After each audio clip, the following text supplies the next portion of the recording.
Chun-Yong has a portal which takes him to an apocalyptic world where gold and silver is considered trash while food is an SSS rank ultra-rare commodity. While others struggle to survive, he has already reaches the pinnacle of life by exchanging spicy snacks for gold and future technology. In a desert with not much sign of life, everything suddenly goes crazy as we hear a scream. A guy screams that he's dead over and over. He keeps running from some monsters that are right behind him. Suddenly, one pops up right in front of him, but he uses a sliding tackle and dodges the creature. As he looks back, he says that the monster actually knows how to set an ambush. He also says he just arrived in this world and wonders if he's really going to die right here. As he keeps running, he sees something in the distance and says that it looks like cooking smoke. He immediately gets excited and starts running even faster, saying that it must be a human settlement. He says that as long as he can get there, he'll be safe, but suddenly a stone is in the way. His leg hits it and he starts falling, shouting, "Oh crap," while almost crying. As he falls to the ground, he starts rolling. After tumbling around for a bit, he finally ends up flat on the ground while the monsters start catching up to him. The guy immediately gets back up and starts running again, shouting that he will never randomly transmigrate again. Just as he gets close to the human settlement, he suddenly hears a gunshot. A monster right behind him gets taken down and falls directly on top of him. It's a pretty weird situation, and he's clearly terrified. Then the person who fired the shot starts reloading. As more monsters come rushing in, they all get shot down as well. The guy says that he's saved. As he stands up with the monster still on top of him, he looks back and sees a lady. She asks how long he plans on hugging that thing. He suddenly realizes the monster has definitely gotten a little too attached to him. Pushing it away, he tells it not to touch him. Then he thanks the lady, but the lady immediately points the gun right at his face. She tells him not to move and asks for his name. The guy quickly raises his hands in surrender and says his name is Chun-Yong, the Yong from Sunshine. The lady asks why he suddenly appeared near their camp. Chun-Yong says that if he told her he just got lost and somehow ended up here, would she believe him? The lady says he's still trying to lie to her because she clearly heard him talking about transmigrating earlier. Hearing that, the guy starts panicking in his head and thinks that if he tells her the truth, she'll definitely think he's crazy. Then the lady says he's not talking and that it looks like he doesn't want to live. Suddenly she smells something and says it smells really good. She immediately asks what is in his bag. The guy says, "Oh, you mean this?" After taking something out, he explains that he was just about to eat the spicy strip when he ran into a zombie, so he had to quickly stuff it into his bag. The lady looks confused and asks if he just said it's food. She's clearly suspicious, but she still keeps the gun pointed at him. Chun-Yong says that's right and asks if she wants to taste it. The lady thinks the color looks strange and wonders if it might be poisonous. But at the same time, it smells really good, and she hasn't eaten anything for 2 days. In the end, she decides to take it anyway. As she's about to eat it, she thinks she'll eat first and ask questions later. The moment she takes a bite, it's like she reaches heaven. She says it's unbelievable delicious and describes it as the aroma of oil and flavor mixed perfectly with the seasonings. Chun-Yong feels like this is a complete victory. In his mind, he says that's exactly how it should be. In an apocalyptic wasteland, no one can refuse food, especially food this good. Then Chun-Yong starts explaining his situation. He says he used to be just an ordinary run-of-the-mill wage slave. A few days ago, he was suddenly fired by the company and lost his only source of income. He was feeling really depressed, but unexpectedly, he found a strange ring inside a box of snacks he bought online. He explains that when he put the ring on, he suddenly found himself in a very terrifying world. At that moment, he remembers looking around and thinking that the creature in front of him was a huge rat and wondering where he even was. The rat immediately roared and charged at him. In panic, he shouted that he wanted to go home right now. The moment he said that,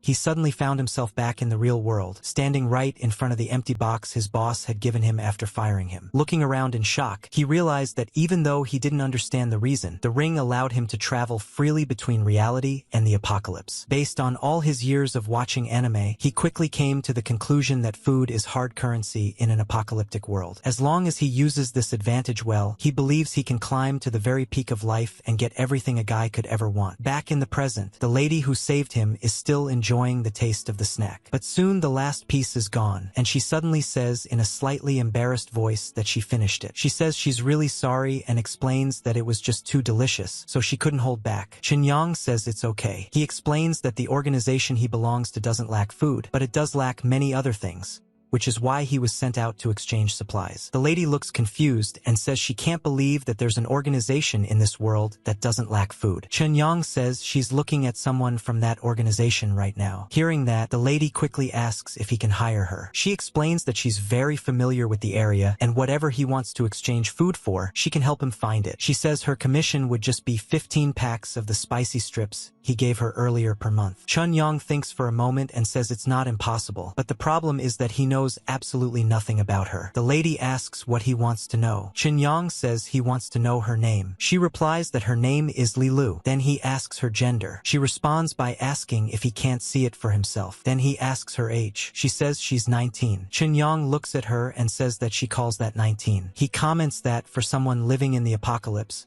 her nutrition seems a bit too plentiful. After coughing for a moment, he says that considering how big she is, he'll hire her. He tells her the monthly salary will be 15 packs of spicy strips. The lady immediately gets excited. Leelu thanks him and calls him boss. Chunyang then casually asks if she ever thought about taking him out and snatching the food. Leelu says she's not stupid. She explains that she can tell the difference between having one full meal and being full every meal. Then Leelu says they should go and that she'll take him to the camp. Chunyang tells her to lead the way. Leelu announces that they have arrived and says this is their camp, Gray Rat District D. However, after looking around, Chunyang thinks to himself that this camp is worse than a slum. Still, he decides that since he's already here, he might as well make the best of it. He thinks the first thing he should do is see if he can get his hands on anything valuable. As they walk around the camp and look at the people living there, Leelu tells him not to be nervous. She explains that he's an outsider, so it's normal for everyone to be wary of him. Then she says this is her home and invites him inside to rest for a bit. Chunyang thinks to himself that he's about to enter a pretty girl's home and feels a little excited about it. But the moment he steps inside, he becomes quite disappointed and comments that her lifestyle is very simple. Leelu tells him to sit down first. She pours some water into a cup and hands it to him. Then she says he shouldn't look down on Gray Rat District D just because it's a small camp. She explains that even though the sparrow may be small, it still has all the vital organs. She then tells him to just say what he wants to exchange the food for,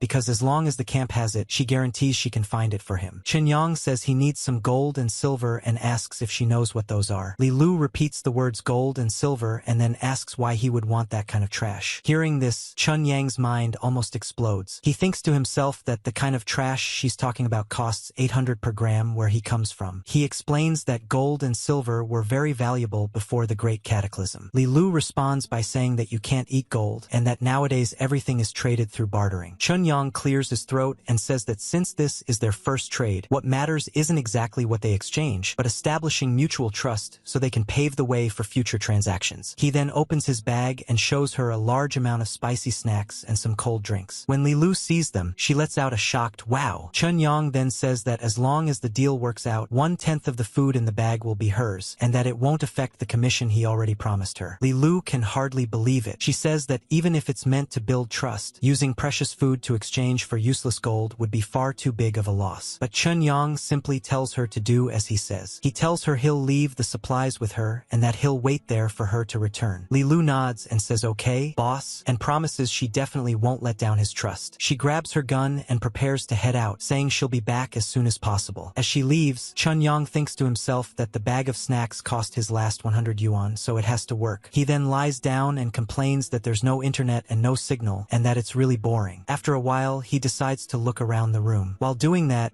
he notices a strip of paper and wonders if it's a newspaper. He takes a closer look and reads the date, Gregorian calendar year 2235. Then the next line completely blows his mind. It talks about the Great Cataclysm, nuclear bombs, genetic pollution, and zombies running rampant. About an hour later, Chunyang finally pieces everything together. He says that now he understands. This is Blue Star 200 years in the future. The Great Cataclysm Leelu mentioned was actually a nuclear war. Tens of thousands of nuclear bombs wiped out half of Blue Star's population. On top of that, it changed the entire planet's ecology and created the wasteland that exists now. After realizing this, Chunyang says that it means he didn't travel through space. He traveled through time. Just then, the door suddenly opens and Leelu says she's back. She shows him a bag and explains that there's very little gold and silver left in the camp. She says that what she brought is basically all of it because since it's truly useless now, no one bothers collecting it anymore. Chunyong doesn't say anything at first, but when he opens the bag and sees the glittering metal inside, the shine almost blinds him. Staring at it in shock, he blurts out that it's unbelievably shiny. After taking all the gold into his hands, Chunyong feels extremely happy. He starts laughing to himself and says that if the wasteland didn't produce someone like him,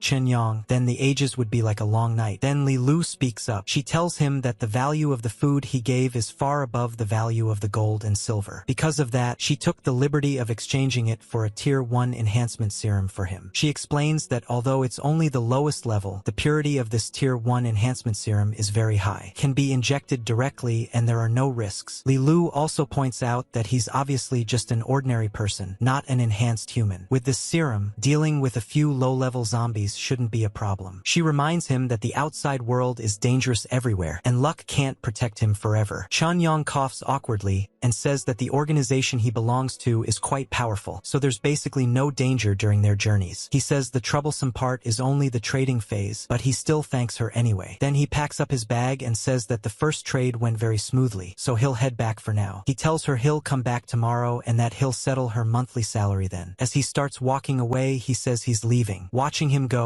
Leelu thinks to herself that someone who can travel alone through the wilderness without any danger must be full of secrets. But then she shrugs it off and thinks that in the wasteland, everyone has their own secrets. She starts eating some more of the snacks and says they're incredibly delicious. Then she thinks that as long as he can really keep providing food, that's all that matters. Later in the wasteland, Chunyong stops at a quiet spot and says that this place should be good enough since there's no one around. He reaches out and touches the air. Suddenly, with a flash, he disappears and returns to the real world, or rather, back in time. Once he's back, he quickly opens the bag and says he wants to check something. Inside, he sees all the gold he brought with him. Realizing that the gold is still there, he says that he's not dreaming. He then thinks that as long as he finds a gold shop to exchange this for money, he'll be rich. He tells himself that he, Chunyong, is about to reach the peak of life. However, he also realizes he needs to control the amount of gold he exchanges at one time, otherwise it might scare people. Looking around carefully, he thinks that after all, there's no way he could explain the origin of this gold to anyone. After thinking about it, he finally lets out a sigh of relief. Then Chunyong looks at the serum and wonders if he should use the enhancement serum. He thinks that Leelu has a point. His body is too weak in the apocalypse. Right now, he can't even beat a regular zombie. If he wants to establish a foothold in that world, he has to strengthen himself first. Then another thought crosses his mind. He complains that the thing doesn't even come with an instruction manual and says they really don't care about user experience. After thinking for a moment, he decides to just go for it and injects the serum. The serum immediately enters his bloodstream, but at first he doesn't feel any changes. He comments that it seems like nothing happened. Suddenly his heart starts beating extremely powerfully, and the serum bottle in his hand shatters from the pressure. He begins to feel intense pain and starts screaming, saying it hurts so much that it feels like every muscle in his body is being torn apart. The pain doesn't stop and lasts for quite a while, but slowly his muscles begin to grow and reshape. When it finally ends, he looks down at himself and realizes he's completely jacked. He asks if it's finally over and wonders if that body is really his. He looks at his muscles and says the muscle lines rival Arnold's. He also checks the top of his head and jokes that it hasn't become pointy either. He then comments that doomsday technology is really domineering. After calming down, he thinks about what Leelu said earlier. She mentioned that this serum was only the lowest level. He starts wondering that if a higher grade serum were used, could it turn someone into something like One Punch Man? Just then, a voice calls from outside and asks Chunyong to help open the door. Chunyong says he's coming and goes to open it. A girl named Shuya walks in. She's an 18th tier actress and also Chunyang's roommate. She apologizes and explains that she forgot her keys. Chunyong tells her there's no need to be polite since they're roommates anyway. However, the moment Shuya looks at him, she freezes, as if struck by an arrow of passion. Shuya suddenly lets out a giggle and starts walking toward him. Chunyong gets a little confused and asks Shuya what's wrong with her. Shuya looks at him and says she never noticed before that he's actually so stacked. Then she mentions that she didn't pass her audition today and says he must have come to comfort her on purpose. But as she gets a little too close,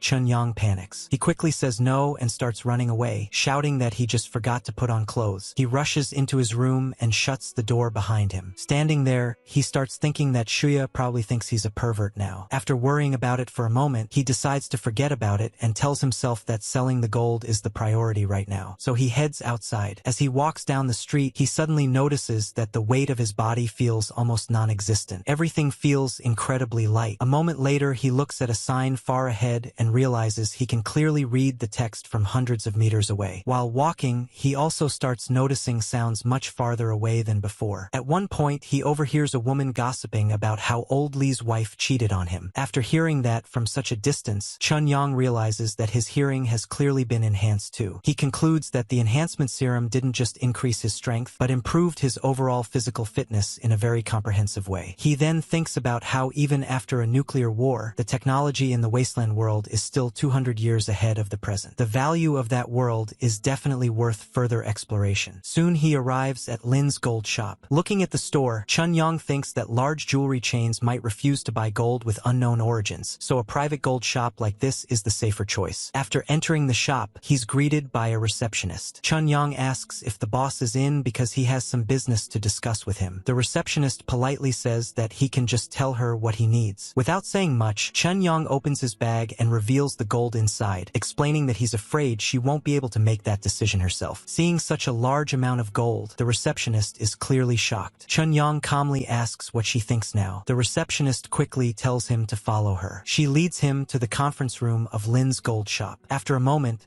the boss walks in and introduces himself as Lin Tao, the owner of the shop. He politely asks how he should address him. They shake hands and Lin Tao says it's nice to meet him. Chun-Yang simply says that his surname is Chun. Lin Tao then respectfully addresses him as Mr. Chun and invites him to sit down. Chun-Yang takes out the gold and places it on the table. Lin Tao looks at the gold bars on the table and asks if Chun-Yang wants to sell them. Chun-Yang confirms that he does. Lin Tao picks up one of the bars and examines it carefully. He then says that since the transaction amount is quite large, he needs to use an instrument to verify the purity. He asks if Mr. Chun would mind. Chun-Yang tells him to go ahead. In his mind, Chun-Yang thinks that gold and silver are useless in the Doomsday Wasteland, and no one there even bothers forging gold. So he feels completely confident letting them check it however they want. A moment later, Lin Tao runs the test using the machine. The result shows a purity of 99.99%. Seeing the result, Lin Tao is surprised and thinks that it's actually all pure 9,999 gold. Chun-Yang asks what the result is. Lin Tao says the quality is very good and tells him that he can offer a buyback price of 400 yuan per gram. Hearing that number, Chun-Yang is stunned. In his excitement, he accidentally cracks the glass he's holding. In his mind, he quickly starts calculating. At 400 yuan per gram, one gold bar weighing 1 kilogram would be worth 400,000 yuan. With 3 gold bars, that would be a total of 1.2 million yuan. Just thinking about that number makes him extremely happy inside. Lin Tao says that of course Chun-Yang will need to provide a formal invoice. Chun-Yang says he doesn't have that, but assures him that the source is absolutely clean and there won't be any trouble. Lin Tao replies that words alone are no proof. Buying such a large batch at once carries significant risk for him. Chun-Yang,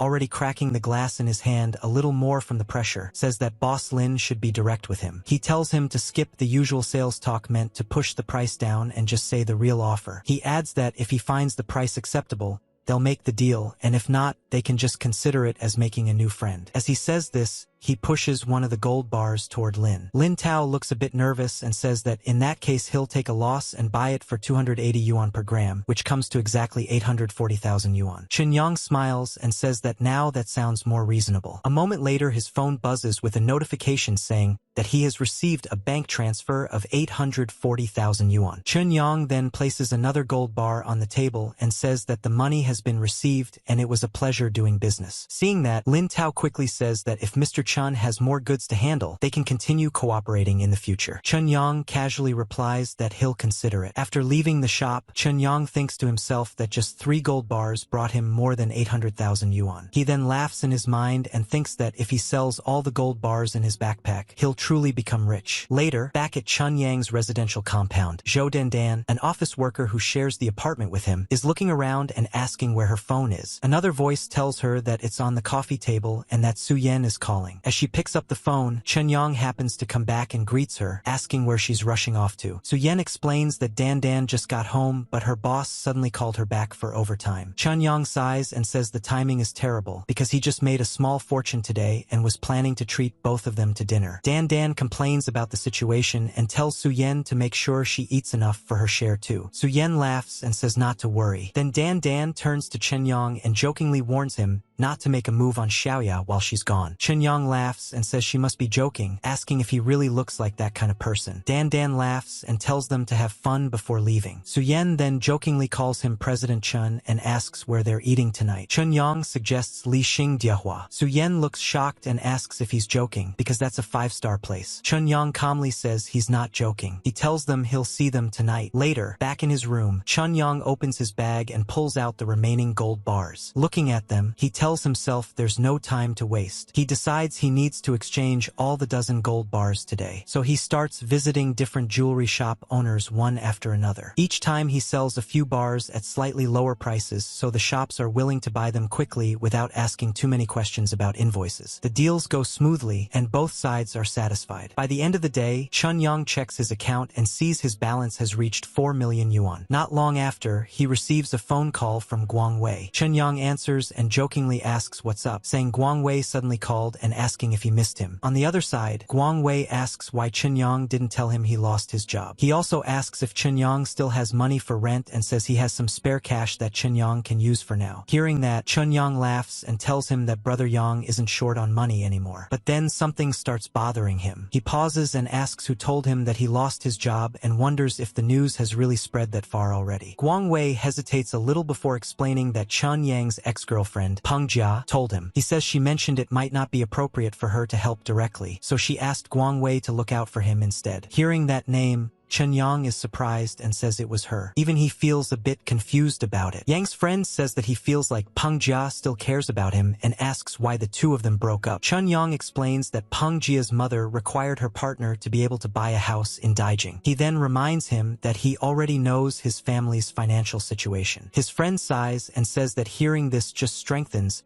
his determination to remain a single dog. Chen-yang then asks something that suddenly comes to mind. He wonders how Peng Jia even found out about his situation, since he hasn't contacted her once since they broke up. His friend explains that it was that rich second-generation kid, Zhang Jinglong, who told her. He reminds Chen-yang that the guy has always been interested in Peng Jia. Then his friend adds something else. He says that supposedly Zhang Jinglong even bought shares in Chen Yang's old company, and specifically named him to be fired just to strike at him. Hearing this, Chen Yang's mood immediately turns dark. He says coldly that it's good, very good, so that's how it really is. His friend quickly tells him to calm down and not do anything stupid. Chen Yang replies that his mind is wandering too far and asks if he really looks like the kind of person who would do something reckless. His friend says that's good to hear, then tells him he's hanging up and that he should take care. Chen Yang says goodbye as well. But the moment the call ends, Chen Yang mutters angrily that Zhang Jinglong is really shameless. After a moment, he suddenly checks the time and realizes it's getting late. He says he needs to hurry to the hotel and immediately starts running. Later, outside the hotel entrance, Chen Yang stands there waiting. He says that Su Yen told him she was almost there too and wonders where she is. Just then, a car pulls up beside him. A voice calls out to him and says he kept her waiting. Su Yen. People nearby immediately start whispering and commenting that she's so beautiful and wondering if she's some kind of celebrity. Su Yen notices Chen Yang staring and asks why he's spacing out. Chen Yang admits that they've been flatmates for 3 months, but he never realized she was actually this good looking. Su Yen smiles and says that since he's treating her to such a high-end place tonight, she can't let him lose face. She asks how she looks and whether she looks respectable enough. Chen Yang suddenly gets flustered and asks what she's doing when she grabs his hand. Su Yen casually tells him to relax and says it's just social etiquette. She asks why he's getting so nervous and pulls him along, telling him they should go inside. Later, they sit at a table with a beautiful view. Chen Yang hands her the menu and politely asks her to order. Su Yen thanks him and starts looking through it. But as she scans the prices, she quietly thinks to herself that everything here is way too expensive. Chen Yang tells the waiter to bring one of each of the 3 signature dishes and also 2 Dungeness crabs. The waiter nods and says all right and asks them to wait a moment. After the waiter leaves, Su-yen immediately leans toward Chen-yong and asks why he ordered such expensive food. She points out that 2 Dungeness crabs alone cost around 1,000 yuan. Chen-yong casually tells her not to worry and says he's very flush with cash right now, so he can definitely afford 2 crabs. Su-yen rolls her eyes and tells him to stop pretending to be rich when she knows he usually buys the cheapest mystery box meals online. Chen-yong coughs awkwardly and then explains that his childhood home was recently demolished. Hearing that, Su-yen suddenly brightens up and says that now she understands. She jokes that, in that case, she has no psychological burden about eating the expensive meal. She laughs and says this is basically robbing the rich to feed the poor. Chen-yong just coughs again, slightly speechless. Later, after finishing the meal, Chen-yong asks if she wants to go somewhere else for a second round. Su-yen pats her stomach and says the food was delicious, but she really can't eat anymore. Just then, a man suddenly appears nearby and calls out Chen-yang's name, asking why he's here. Turns out to be Zhang Jinglong. Chen-yong looks at him and says what a coincidence. He comments that Daijing is such a big city, yet he still ran into him just by coming out for a meal. Zhang Jinglong sneers and asks if Chen-yong really thinks he's worthy of eating at a 5-star hotel. Chen-yong calmly responds by asking whether Jingling Diao belongs to Zhang's family and whether he's planning to kick him out. Zhang then says it seems Chen-yong already knows how he got fired. Su-yen, confused, quietly asks Chen-yong if this person is his friend. Meanwhile, Zhang Jinglong glances at Su-yen and is immediately stunned by how beautiful she is. In his mind, he thinks that she's incredibly hot. He then starts scheming to himself. He thinks that Chen-yong must have brought her here to pick up girls, so he decides he'll expose Chen-yong as a poor loser and, if possible, steal the girl away as well. Zhang Jinglong turns to Su-yen and tells her not to be deceived by Chen-yong. He says he's Chen-yang's college classmate and knows him inside out. According to him, Chen-yong is extremely poor, recently got fired, and can barely afford rent. He continues by saying that bringing her to a place like this probably cost Chen-yong a fortune just to pretend to be a big shot. Zhang claims that Chen-yong is the type who first blinds girls with false appearances and then tricks them until they lose both their body and their wealth. Hearing all these insulting accusations, Chen-yong immediately gets angry and asks if Zhang really thinks everyone is as low as he is. Su-yen calmly says that she understands and thanks him for the reminder. Zhang proudly introduces himself as Zhang Jinglong and says he hates seeing beautiful women get scammed. Then he adds that his company is currently looking for an image spokesperson and asks if she would be interested. He even takes out a business card and offers it to her. Su-yen simply swats the card away and says that's a pity, but she's not interested. Zhang tries again and says the benefits and treatment for their spokesperson are very good and asks her to think about it one more time. Su-yen firmly says there's no need. She explains that she is Chen-yang's girlfriend and doesn't like hearing someone badmouth her boyfriend. She then adds that with a director like Zhang, the company will probably go bankrupt sooner or later. Zhang is instantly furious and shouts at her. Meanwhile, Chen-yong quietly gives Su-yen a thumbs up and says she really knows how to put on a show. Su-yen smiles and says she is an actress after all. Then she grabs Chen-yong and tells him they should go and not waste time on trash. The two of them start walking away together. Behind them, Zhang Jinglong is furious. He curses and asks if she's blind for falling for someone like Chen-yong. Then he angrily tells Chen-yong to just wait and see what happens. At that moment, another woman walks up behind him and asks if he can take her home now. It's Chen-yang's ex-girlfriend, Peng Jia. Zhang quickly changes his tone and tells Jia not to rush. He says he already booked a table at a bar and suggests they go have a couple more drinks. But Peng Jia calmly refuses and says there's no need because she's not interested. Zhang looks surprised. Peng Jia then tells him she'll transfer the money for tonight's meal to him. She walks toward the car while Zhang calls after her, repeatedly shouting Jia's name, but she doesn't respond. She simply gets into the car and leaves. Meanwhile, Zhang Jinglong stands there watching Peng Jia leave. Frustrated, he mutters angrily that every single one of them dares to put on airs in front of him. Not far away, Chen-yong and Su-yen are walking together. Su-yen comments that the guy they just met was really annoying. Chen-yong says that although Zhang Jinglong was annoying, running into him actually helped him realize something. Su-yen asks what he means. Chen-yong explains that after suddenly getting a lot of money, he had been wondering what kind of career he should pursue. But now he has made up his mind. He says he's going to open a game company and completely defeat Zhang Jinglong. Su-yen warns him that opening a company is very risky. She tells him he should think things through carefully and not act on impulse. Chen-yong confidently tells her not to worry and says she should just wait and watch the show. Later that night, back at Chen Yang's residential compound, he's taking a shower. While bathing, he starts thinking seriously about his situation. He realizes that exchanging goods in the wasteland for gold might work for now, but as his assets grow, it will eventually attract attention or even investigations. Because of that, if he wants to legalize his income, he needs to establish a proper career in this world as well. After finishing his shower, he walks out, pulls a chair in front of his computer, and starts thinking while using it. He concludes that besides its abundant resources, the wasteland's biggest advantage is its technology. According to Leelu,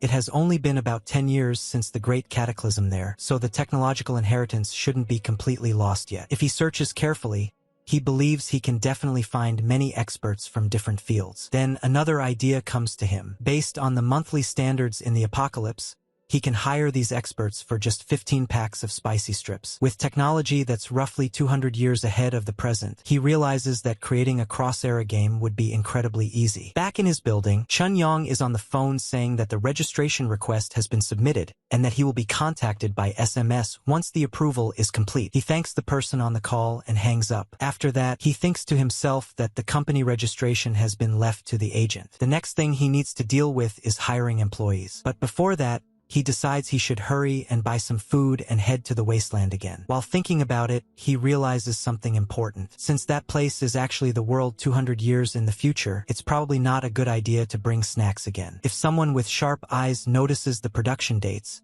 it could create unnecessary trouble. Later, he goes shopping and walks up to a store counter. The receptionist greets him and asks if he wants to buy something. Chun-Yong casually says he wants to buy 50 caddies of pork. Hearing that, the receptionist is shocked and repeats the number in disbelief. About half an hour later, Chun-Yong is pushing a cart filled with supplies. Looking at it, he happily says he'll take all of it. He also adds 20 caddies of potatoes, 20 caddies of corn, and 20 caddies of Chinese cabbage. Later, back at his home, Chun-Yong struggles to carry the large packages inside. As he sets them down, he shouts heave-ho while catching his breath. He then thinks that even though the physique enhancement made this kind of weight feel like nothing, constantly moving things back and forth like this is still very troublesome. He realizes that it's manageable right now since he only has a few supplies, but once the company is established later, how will he move enough food to feed dozens or even hundreds of people? Just as he's thinking about this problem, the ring on his finger suddenly begins to glow. In the next moment, the entire package in front of him disappears. Chun-Yong stares in shock and wonders what just happened. Then a thought suddenly comes to him. He checks the ring and realizes that the package is now inside it. Curious, he says the word, summon, and the package instantly reappears in front of him. When he retrieves it again, the package returns back into the ring. Chun-Yong immediately becomes excited and realizes that it's actually a storage space. He laughs happily and says the ring not only lets him travel to the wasteland world, but also has other amazing abilities. Overjoyed, he even kisses the ring and calls it really lovely. He jokes that it's like someone delivering a pillow just when he's sleepy and says the ring service is simply incredible. Then, filled with excitement, he declares that it's time to go to the apocalypse again and activates the ring to travel back to the wasteland world. After arriving in the wasteland again, Chun-Yong takes the package out of the ring and thinks to himself that he can't reveal his abilities in front of others yet. To avoid arousing suspicion, he decides it's better to carry the supplies normally when he goes to find Leelu. So he picks up the package and heads to meet her. Meanwhile, Leelu is sitting alone with the remaining snack from earlier. She takes a small piece and puts it in her mouth. The moment she tastes it, she feels like she's in heaven again and says she really wants to eat another pack. But then she quickly stops herself. She reminds herself that well-sealed food that doesn't rot is a precious resource in the wasteland. If she saves it carefully, one pack could help her survive for more than a week in this desperate environment. Then a sudden thought hits her. She realizes that Chun-Yong exchanged precious food for a pile of useless gold yesterday. She starts worrying that Chun-Yong might get blamed or punished by his organization for doing that. She tries to comfort herself by thinking that an organization with such abundant food supplies probably wouldn't lack members. For someone like Chun-Yong to casually trade food like that, his position must be quite high. Still, she imagines him being punished by the organization and shouting for another chance, which makes her feel uneasy. In the end, she sighs and tells herself that he probably won't come back anyway. Maybe everything that happened yesterday was just a beautiful dream. Just then, the door suddenly opens. Chun-Yong walks in carrying a huge package and casually tells her to come help move the stuff. The moment Leelu sees him, she jumps up in excitement and shouts, "Boss!" She rushes forward and throws herself at him, causing the things he's carrying to scatter all over the ground. Overjoyed, Leelu says she can't believe he really came back and that it's great to see him again. She even starts tearing up and admits that she thought he was lying to her yesterday. Chun-Yang looks confused and asks why he would lie to her. Leelu explains that yesterday she only brought him a bag of useless gold, and the value of a Tier 1 enhancement serum simply can't compared to a backpack full of food. She believed his organization would definitely punish him for it. Chun-Yang calmly tells her not to worry. He says his status in the organization is very high, so a mere bag of food means nothing to them. He also explains that he exchanged for gold because it's useful to him, so he didn't actually lose anything. Leelu nods as she finally understands. Chun-Yang then tells her that if she understands, she should hurry up and pick up the things scattered on the ground. As Leelu starts gathering the supplies, she suddenly picks up a huge watermelon. Her eyes widen in shock. Staring at it, she exclaims that these are real vegetables and asks in disbelief if his organization actually grows its own vegetables. Chun-Yang looks at the vegetable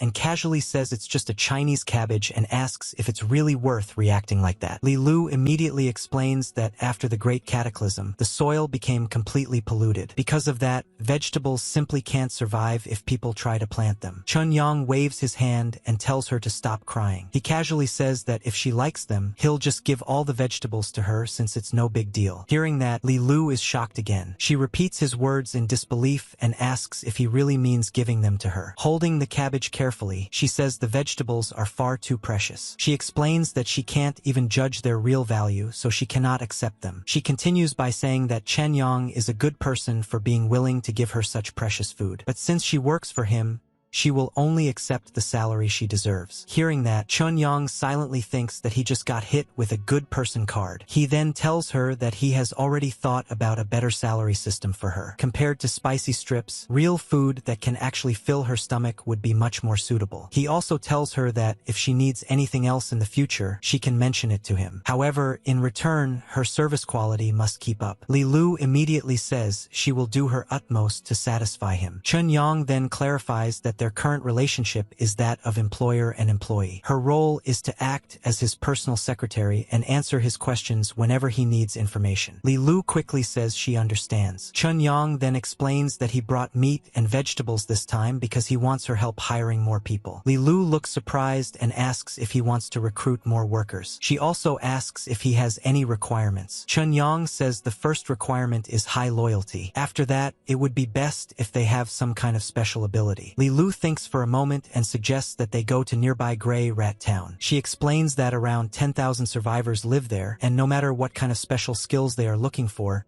they can probably find someone there. Chun-Yang remembers something and asks about the relationship between Grey Rat District D and Grey Rat Town, since earlier she mentioned that their settlement was called Grey Rat District D. Leelu explains that Grey Rat Town is the central hub. Around it, there are 12 small settlements. These settlements are named with letters, starting from Grey Rat District A and going all the way to District L. She adds that these 12 settlements rely on Grey Rat Town to survive. Whenever they need to exchange for scarce supplies, they go there. Chun-Yang then asks an unusual question. He asks if there are many programmers there who understand computer programming, preferably the kind who can make games. When Leelu hears the word computer, she looks quite surprised. Leelu looks confused and says she doesn't understand what he means. She asks if he's talking about that primitive product from ancient times. Chun-Yang awkwardly responds that it does sound a bit ancient now. Then he asks if it would be difficult to find someone who knows that kind of technology. Leelu says she isn't sure either. She explains that even before the Great Cataclysm, people had already started using Intel brains instead of traditional computers. Then she suddenly remembers something. She tells him that there is a pre-cataclysm technical director in their camp who knows Intel brain technology very well. Excited, she grabs Chun-Yang's hand and tells him to hurry, so she can take him to ask that person. Chun-Yang quickly tells her he can walk on his own. Later, while the two of them are walking together, Chun-Yang asks something he had been curious about for a while. He wonders why nobody in the settlement locks their doors. Leelu explains that everyone here is poor as church mice, so there's nothing valuable worth stealing. She also says that survival in the wasteland depends heavily on unity. Anyone who steals or destroys that unity will be expelled from all the settlements once discovered. After walking a little farther, Leelu says they've arrived and that the person they're looking for is inside. Just then they hear a strange voice from inside chanting happily about meat and how delicious it is. Suddenly, there's a loud explosion. Chun-Yang reacts with disgust. Leelu calmly calls out to Uncle Wei and says she needs to see him about something. A moment later, Uncle Wei comes out. He greets Leelu and tells her she's lucky today because he just caught a fat one. He proudly introduces himself as a scientist. Then he says that once he finishes processing it, he'll share the 2 hind legs with her. Leelu immediately gets excited and happily agrees. Qinyang, however, is completely confused and asks what exactly they're talking about. When he takes a closer look, he realizes it's a giant gray rat and asks if it's some kind of mutated creature. Leelu confirms that it is. She explains that besides zombies, this type of rat is the most common mutated creature in the wasteland. Adult ones can grow to about half a meter long, and they're also one of the main sources of meat for people here. After explaining that, Leelu turns to Uncle Wei and says she actually came to introduce a job opportunity. She points to Chen Yang and says he's her current boss. She explains that he wants to hire some people and that the remuneration is very generous. Uncle Wei walks closer and looks Chen Yang up and down. Then he skeptically asks what kind of generous pay a young kid like him could possibly offer. He even wonders if Chen Yang might actually be a scammer. Chen Yang stretches out his hand and calmly says that he needs technical talent in the cerebral field. He explains that as long as someone can meet his requirements, the monthly pay will be 30 caddies of rice and flour plus 10 caddies of raw meat. Hearing this, Uncle Wei is stunned and asks if he really means rice and flour. Chen Yang confidently says of course he does. He even adds that if Uncle Wei is worried, he can advance the salary first. The scientist looks shocked and asks if he's serious. Leelu quickly reassures him and says not to worry. She explains that as long as the boss nods, she can immediately give him the meat. Uncle Wei suddenly bursts into laughter and says that in that case, Mr. Chun has found the right person. He proudly claims that he is absolutely the person who understands Intel brains the best in District D. But Chun Yang shakes his head and says he misunderstood. What he wants to do actually has nothing to do with Intel brains. He then explains that he's talking about computers, the kind of personal computers people used in ancient times. What he really needs is someone who understands that kind of primitive technology. Hearing that, the scientist pauses in confusion and repeats the word computers. Uncle Wei scratches his head and says he has certainly heard of computers before, but in his opinion they are extremely primitive. He complains that their functions are limited and the interaction experience is terrible, so they basically have no value. Chen Yang cuts him off and says he only needs someone who understands the technology. He tells him to just answer whether he can do it or not. Uncle Wei immediately starts thinking to himself that he cannot give up the chance to get rice, flour, and raw meat every month. So he quickly changes his attitude and asks what specific kind of technology Chen Yang needs. Chen Yang explains that it's very simple. All he needs is someone who can use a computer to program and create software according to his requirements. Uncle Wei cautiously asks if that means he would have to handcraft 0.4 nanometer chips. Chen Yang immediately says there's no need for that. Uncle Wei then asks if he needs to design any super AI core algorithms. Chen Yang again says there's no need. Hearing that, Uncle Wei suddenly relaxes and confidently says there's absolutely no problem. He promises that as long as the hardware conditions allow it, he can complete all the programming requirements. However, he also points out that software created on computers cannot directly run on Intel brains. Because of that, he asks what Chen Yang plans to use it for. Chen Yang calmly tells him that he doesn't need to worry about that. He says a truly good employee simply completes the task perfectly without asking unnecessary questions. Uncle Wei quickly nods and says he understands completely. Chen Yang then says that's good. He tells him that he will solve the hardware problem himself. He also asks if Uncle Wei has any other requirements, adding that he definitely won't be lacking food. Uncle Wei thinks for a moment and says it would be best if he could also get an Intel brain to assist with the work. He explains that he could develop complex code on the Intel brain first and then transplant it to the computer, which would make the process much faster. He adds that even a low-spec model would be enough. Chen Yang nods and says he understands and will figure out a way. Leelu then says they should get going. Uncle Wei waves goodbye and politely says goodbye to the boss. Later, outside, Chen Yang asks Leelu whether Intel brains are easy to obtain. Leelu explains that there aren't any in District D, but they can be bought in Grey Rat Town. The only problem is that they're a bit expensive. Chen Yang looks worried and asks if the food he brought today might not be enough to buy one. He wonders if Intel brains are really that expensive. Leelu quickly shakes her head and says that they are expensive for people like them. But for Chen Yang, even buying 100 of them would be more than enough. Chen Yang asks if enhancement serums can also be bought in Grey Rat Town. Leelu immediately replies that they can, but only Tier 1 and Tier 2 serums are available there. If someone wants higher tier serums,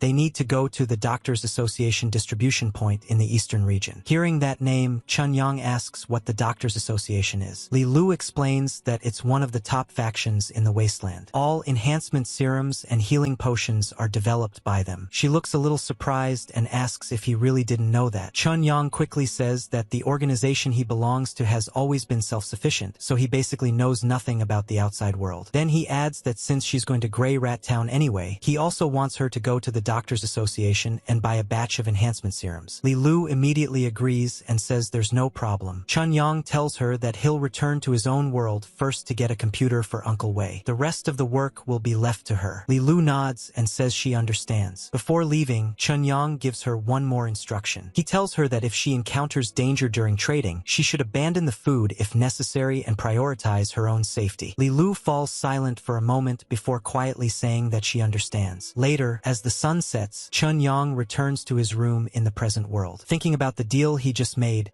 he says that paying 30 caddies of rice and flour plus 10 caddies of raw meat is basically hiring a technical director for less than 400 yuan a month. To him, the wasteland really feels like a gold mine of opportunities. He stretches and jokingly says that ordinary people like him are truly living happily now. Just then, he notices Zhou Dandan lying nearby, scrolling on her phone while thinking about what she should order on Pinduoduo for dinner. Seeing her relaxed pose makes Chunyang feel a little awkward, though he secretly finds it amusing. Suddenly, Dandan notices him and becomes flustered. She quickly sits up and tells him to stop staring. Confused, she asks why he's at home because she looked in his bedroom earlier and there was clearly no one there. Chunyang casually says he's been home the whole time and suggests she might have remembered wrong. Then he says he has something to do and needs to go out, but promises to treat her to dinner tonight. With that, he quickly rushes out the door. After he leaves, Dandan sighs and mutters to herself that men are all big pig trotters. Later outside, Chunyang remembers that Suyen failed her audition earlier. He recalls that she sometimes works part-time at Computer City, so he decides to go there and buy a computer from her. When he arrives, he sees Suyen working at the reception desk. At that moment, a man walks up to her and starts talking in a suggestive tone. He asks if she has reconsidered his proposal and says that as long as she agrees, he'll pick up the goods tomorrow. Suyen immediately shuts him down. She calmly tells him that they sell computers there and do not provide the kind of service he's implying. Chunyang gestures and calls out to the sales associate, asking if she can come over for a second because he has some questions. Suyen quickly walks over and whispers that thank goodness he showed up because she was about to be annoyed to death by that damn fatty. Chunyang asks if the guy was bargaining too aggressively. Suyen says not at all. She explains that he's building a Buyuan computer but keeps insisting that she go drink with him tonight. She then asks Chunyang if she really looks like the kind of person who would agree to something like that. Then she asks what he actually came for and jokes that he didn't come just to watch her make a fool of herself. Chunyang says he came to build a computer, of course. He reminds her that he told her earlier he was starting a game company. He then asks her to help him assemble a top-spec desktop computer. He specifically tells her to install the newest and most expensive graphics card and all the best components. Suyen is surprised and says the highest spec computer in the shop costs around 100,000 yuan. She reminds him that he's opening a company, not just playing games himself, and asks why he needs something that expensive. Chunyang explains that he needs a high-spec machine to test the software's load limits. Suyen nods and tells him to wait there for a moment while she goes to get the equipment. While she goes inside, the fat man who was bothering her earlier walks over again. He mutters to himself that he must get that girl today. Then he asks Chunyang what he's planning to buy and what his budget is. Chunyang simply points to a computer labeled 100,000 yuan and says that's the one they're buying. The fat man is completely stunned and asks if he's serious about buying the top-spec machine. Just then Suyen comes back carrying the packaged computer and says his order is ready. She tells him the total is 130,000 yuan and asks how he would like to pay. Seeing the transaction actually happening, the fat man is completely shocked and asks if this is really real. Chunyang then looks at him and jokingly asks if he still wants him to go drink with him. The fat man immediately backs off and runs away, saying there's no way. Meanwhile, back in Grey Rat Town, Leelu is walking through the streets with a large backpack. Some people nearby begin watching her. One man approaches her and asks if she wants to hang out and have some fun together. Leelu bluntly says she's not interested, but the man keeps moving closer and whispers to his companions that her backpack looks very full, which probably means she's carrying something valuable. Leelu immediately tells him to get lost. She pulls out her gun slightly and warns him that if he doesn't back off, she won't hesitate to get rough. The man who approached Leelu backs off when he sees the gun, but one of the others mutters in surprise that she's actually carrying a weapon. Leelu continues walking forward while keeping her composure. Inside, she keeps reminding herself to stay calm. She knows she absolutely cannot show even the slightest weakness, because if she does,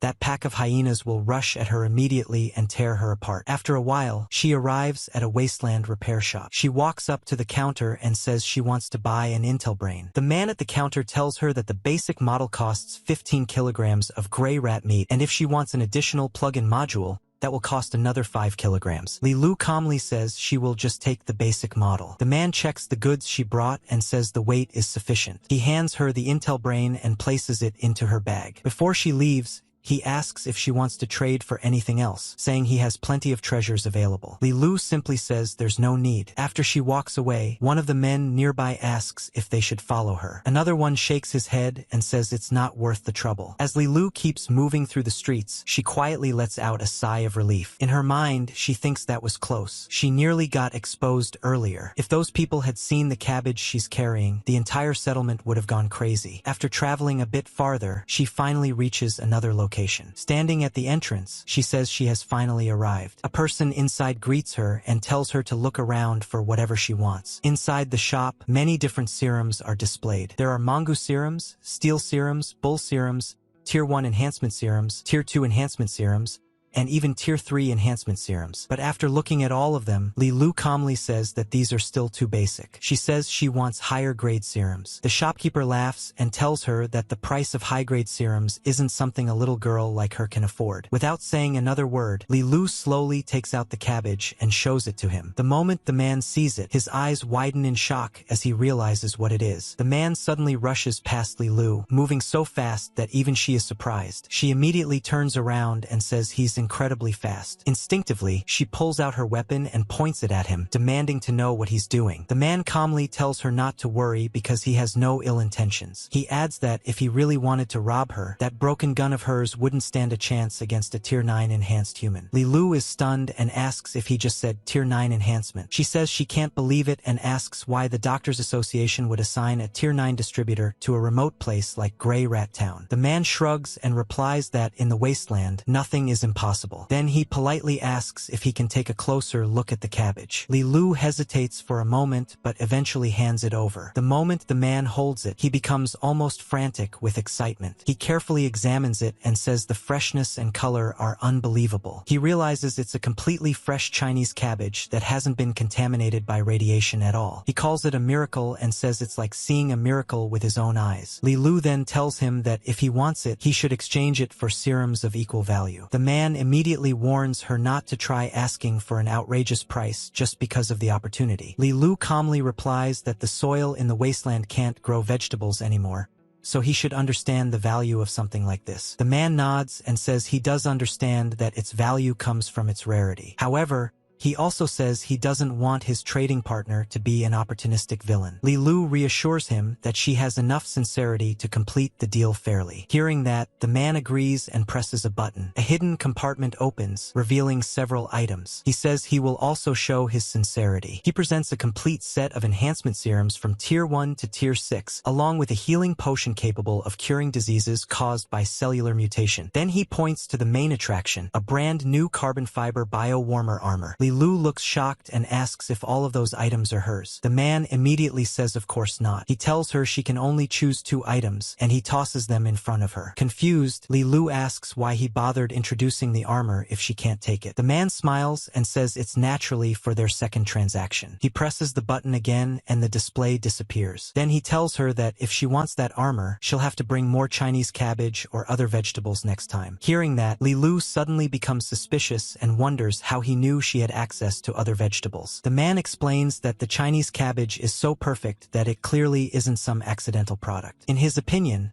a faction that has mastered vegetable planting technology, wouldn't just grow a single cabbage. Leelu quickly replies that it wasn't grown at all. She claims she simply found it by chance in a ruin that existed before the Great Cataclysm. The man smiles and says that even if such a ruin really exists, it wouldn't preserve only one cabbage. He tells her to hurry back and discuss it with her companions. He adds that for people living in the wasteland, vegetables are surely less useful than a powerful suit of armor. Leelu thinks for a moment and finally agrees. She tells him to keep the armor safe because she will return as soon as possible. After she leaves, the man mutters to himself that although he was exiled to this godforsaken place because he lost a power struggle, it might actually turn out to be a blessing in disguise if he can obtain such precious vegetables. Meanwhile, back in the modern world, Chun-Yang is standing near a truck in front of a supermarket. One of the workers unloading the cargo tells Mr. Chun that his goods have arrived and asks where they should unload everything. Chun-Yang casually tells them to place it in the nearby storage area. As the workers carry the boxes, one of them quietly comments that the meat alone is worth more than 20,000 yuan and wonders why someone would buy so much at once. The other worker tells him it's none of his business and that he should just focus on doing his job. After finishing the delivery,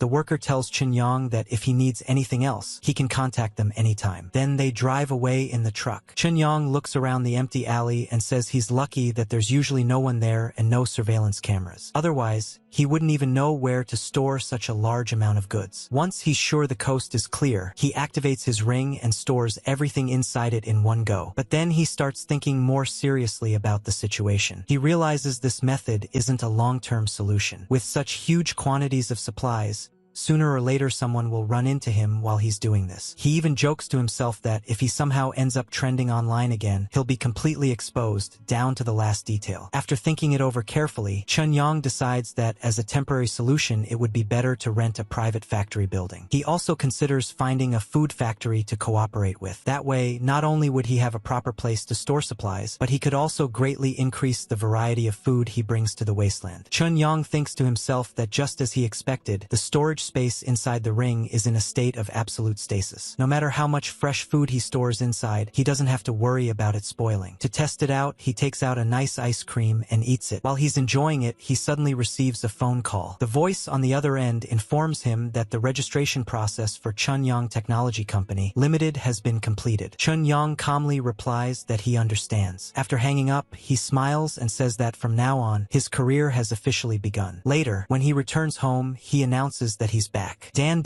immediately asks where he went earlier since he left in such a hurry. She jokingly asks if he went out for a job interview. Chun-Yang tells her he forgot to mention something earlier. He explains that he opened a company himself, so he doesn't need to look for a job anymore. Dan looks at him suspiciously and says he doesn't think she's as easy to fool as a 3-year-old. Does he? Chun-Yang insists he's not lying and repeats that his hometown recently got demolished. Hearing that, Dan suddenly understands. She says that explains why he was suddenly generous enough to treat them to dinner at that expensive restaurant the night before. She jokes that he must have been showered with demolition money. She sighs and says he's really lucky. Her family lives in a small county town, so even if their place were demolished, they wouldn't get much money. Then she notices something strange and asks why he's covering his nose. Chun-Yang casually changes the topic and asks how much her salary is now. Dan replies that her take-home pay is only a little over 5,000 yuan a month. She jokes that if the company didn't provide meals, she would have starved to death on the streets a long time ago. She dramatically collapses onto the couch and sighs, wondering when the heavens will finally open their eyes and let people like them experience the feeling of getting rich overnight. Chun-Yang laughs and says getting rich overnight might be impossible. But then he offers her something else. He asks if she wants to consider joining his company. He says he can give her triple her current salary, 15,000 yuan a month. Dan immediately starts calculating in her head. She realizes that if she saves carefully, she could save nearly 100,000 yuan in a year. Excited by the thought, she imagines being able to eat hot pot whenever she wants and buy new bags whenever she feels like it. Chun-Yang smiles and asks if that means she agrees. Dan says she hasn't agreed yet. She explains that what if his company goes bankrupt in just a few days. She tells him to explain the company's situation first, and she'll make a decision after judging it. As she speaks,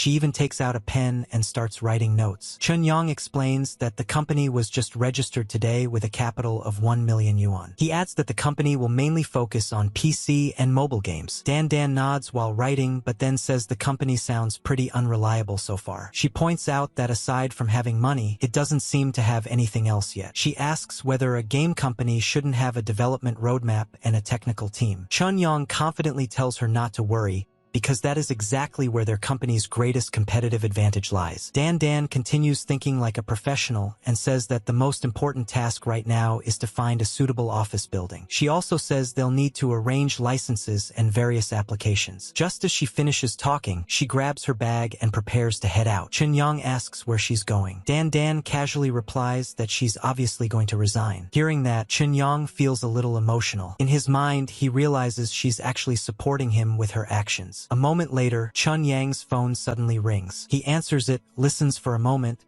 and then says he understands and that he'll leave immediately. Dan notices his expression turning pale and asks if something happened. Chun-young explains that his grandfather has always had poor health, and recently he was diagnosed with a serious illness. The doctor said he might only have about a month left to live, so Chun-young has to return home to see him one last time. Chun-young thanks Dan sincerely. Dan tells him there's no need to be so formal since they're roommates. She urges him to hurry back home. Chun-young quickly starts packing his things, determined to leave as soon as possible. As he heads out, he thinks to himself that he absolutely cannot let his grandfather leave like that. He remembers the enhancement serums from the apocalypse world and realizes there might be a way to save him. With that thought firmly in his mind, he walks out the door, determined to find a solution. At the Dahang bullet train station, the place is packed with people. Chun-young is there as well, waiting among the crowd. Suddenly a woman spots him and calls out his name, asking if he is Chun-young. Chun-young turns around, recognizes her, and asks if she is Zhu Run smiles and says it really is him. She says she didn't expect to run into an old classmate there. Thinking about it, she mentions that they haven't seen each other for 7 years. Then she asks if he's heading back to Wang'ai City. Chun-young says yes. At that moment, a station announcement plays, informing passengers that ticket checking for their train is about to begin. Chun-young suggests that they walk and talk. Zhu Run agrees. As they head toward the gate, Zhu Run asks where his seat is. She says she might try switching seats with the person next to him so they can sit together. Chun-young checks his ticket and explains that because he bought the ticket in a hurry, only business class seats were left. Zhu Run says that in that case, they can just talk after arriving in Wang'ai. But Chun-young tells her there's no need because he has another idea. Zhu Run looks confused and asks what he means. Chun-young asks her to wait for a moment and walks over to a nearby staff member. He politely asks if there are any empty seats in business class. The staff member checks and says yes. She explains that out of the 4 business class seats in his row, only his ticket has been sold. Chun-young asks her to change Zhu Run's ticket to the seat next to his and says he will cover the cost. Zhu Run is stunned when she hears this and can only say wow. The staff member processes the change and hands Zhu Run the new ticket, asking her to keep it safe. Overjoyed, Zhu Run immediately runs over and hugs Chun-young, thanking him excitedly. Chun-young gets a little flustered by the sudden hug. Zhu Run notices and asks what's wrong. Chun-young awkwardly says it's nothing and tells her she's welcome. Later, inside the train,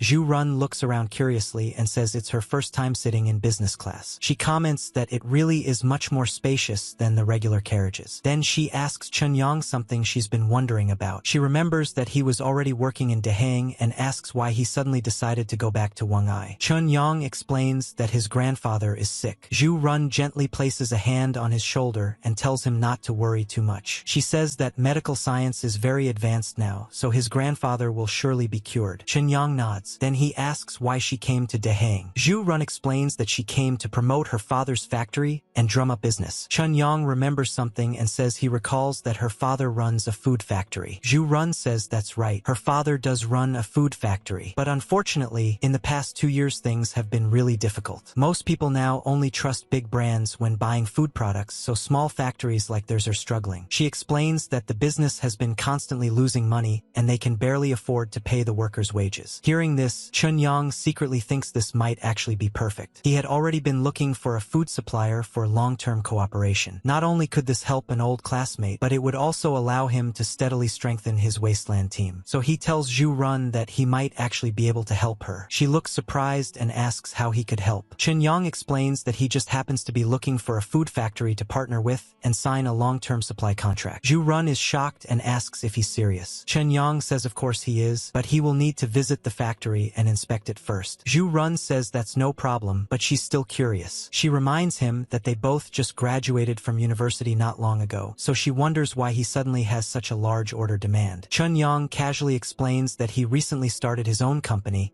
and that his business partners happen to need food supplies. Zhu Run immediately suggests that they exchange contact information. Chun-Yang agrees without hesitation. After they add each other, they later get into a taxi together. Chun-Yang says he needs to visit his grandfather first, so the factory inspection will probably have to wait a couple of days. Zhu Run says that's fine. When the taxi stops, Chun-Yang gets out and leaves. Zhu Run waves and says goodbye. In her mind, she thinks it's surprising that she ran into Chun-Yang after so many years and that he even offered to help her. She wonders if this reunion might be fate. Just then, another car pulls up and a man calls her name, telling her to come over. Zhu Run replies that she's coming. The man is her father. After she gets into the car, her father asks how the partnership talks went this time. Zhu Run says there is one piece of bad news and one piece of good news. Her father asks about the bad news first. She explains that she didn't manage to find any business partners in Dahang. Her father sighs and then asks what the good news is. Zhu Run says the good news is that she ran into an old classmate named Chun-Yang on the train. She explains that he happens to have a large order and plans to visit their factory for an inspection in a few days. However, her father immediately becomes cautious. He says that when it comes to an old classmate suddenly offering big business, it might just be a scam, and she needs to be careful. At Wang'ai City People's Hospital, Chun-Yang arrives and someone greets him. His father walks out and says Xiaoyang is finally back. Chun-Yang immediately asks how his grandfather's condition is. His father says that the old man just took his medicine and fell asleep. He tells Chun-Yang to go rest for a while and says he'll call him when his grandfather wakes up. Chun-Yang nods and says he understands. After that, he walks into the bathroom. Standing there alone, he clenches his fists and thinks that he must hurry. No matter what, he has to find medicine that can cure his grandfather. Without wasting any time, he activates the ring and travels to the wasteland world. He appears again in Grey Rat District D. Looking around, he wonders what he should do if Leelu isn't there. He briefly considers going to Uncle Wei instead but hesitates, wondering if he can fully trust him. In the end, he decides to go straight to Leelu's house. He calls out her name and asks if she's there. As he pushes the door open and starts walking inside, he suddenly sees something unexpected. Shocked, he immediately steps back out and stammers awkwardly that he'll come back later to talk. After a while, the two meet again. Leelu asks what the boss is looking for in such a hurry. Chun-Yang quickly asks her an important question. He wants to know whether, with the current medical technology in their world, even terminal cancer is no longer considered an incurable disease. Leelu says of course it isn't. She explains that during the Great Cataclysm, the Earth became filled with radiation, and cancer became even more common than catching a cold. If it couldn't be cured, humanity would have gone extinct a long time ago. Chun-Yang then asks about the cure rate. Leelu thinks for a moment and says that about 100 years ago, the cure rate of the specific medicine was already around 95%. But after the apocalypse began,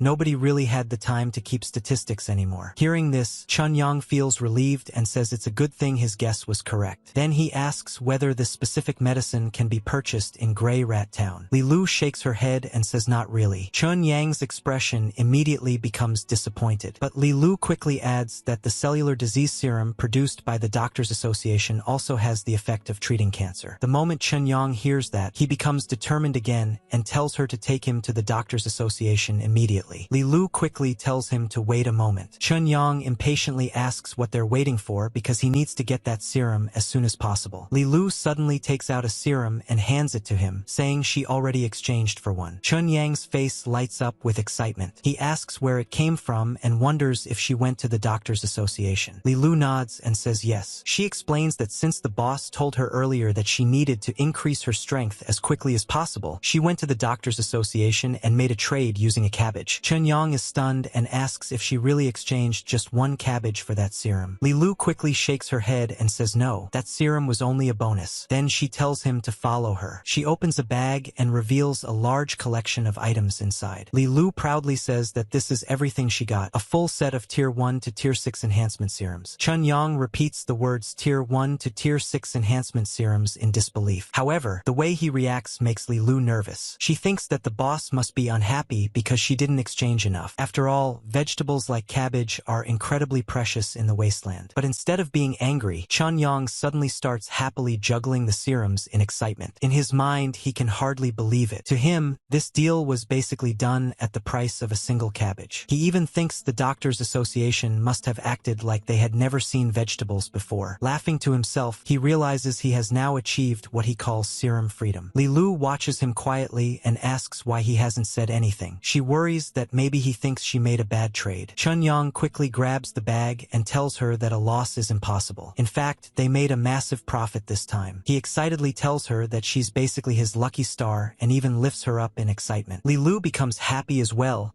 and says that as long as she can help the boss, she's satisfied.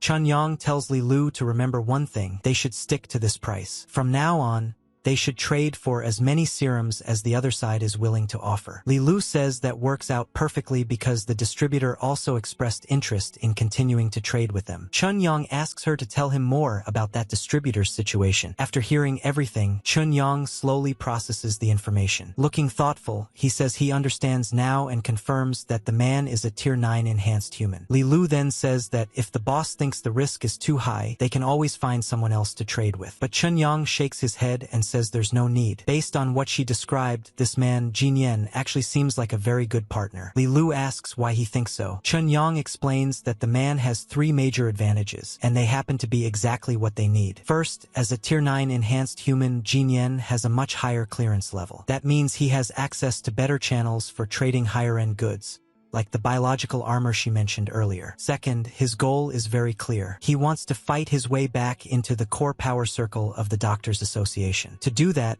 he'll need a large amount of resources, which means their cooperation could last a long time. Leelu nods and says that actually makes a lot of sense. Then Chunyang mentions the third point. He says the third reason is very simple. Jinyan is a smart man. Leelu looks confused and asks what he means. Chunyang explains that Jinyan could immediately tell that she wasn't the one truly in charge. Yet he didn't try to pressure her into making a deal right away. Leelu lowers her head and says that was her fault. She admits she lacks experience and accidentally exposed a flaw. But Chunyang gently lifts her head and wipes away the tears in her eyes. He tells her not to feel discouraged because she already did very well. Leelu smiles and thanks him. Chunyang then picks up the suitcase full of serums and says he'll take them for now. The rest of the discussion can wait until tomorrow. Just as he's about to leave, Leelu suddenly stops him and warns him that he can't inject another serum right now. Chunyang asks why. Leelu explains that there must be a certain time interval between each tier of enhancement serum. Normally, between Tier 1 and Tier 2 injections, there should be about a 3-day gap. Between Tier 2 and Tier 3,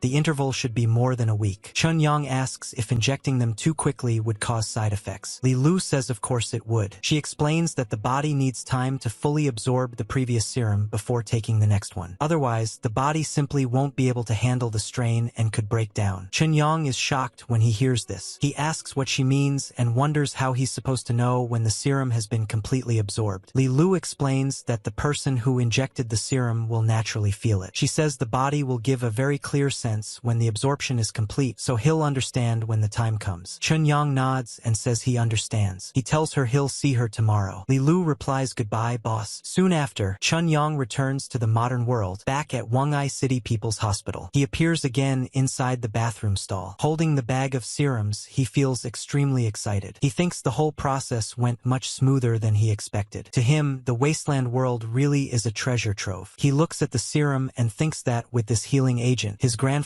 will definitely get better. Meanwhile, In another part of the hospital, a doctor is speaking with Chun Yang's father. The doctor says she is giving this advice based on the actual medical situation and asks Mr. Chun to consider it carefully. Chun Yang's father quietly says he will think about it. Just as the doctor finishes speaking and prepares to leave, Chun Yang walks in and notices her. He wonders if she is his grandfather's attending physician. Chun Yang immediately turns to his father and asks what the doctor just said. His father sighs and explains that the doctor suggested transferring his grandfather to hospice care. Chun Yang is confused and asks what hospice care means. His father explains that it means processing the discharge paperwork and sending his grandfather home with medication to make his final days a little more comfortable. Hearing this, Chun Yang is horrified. He says that basically means telling his grandfather to go home and wait to die. If you want more, subscribe right now and turn on all the notifications.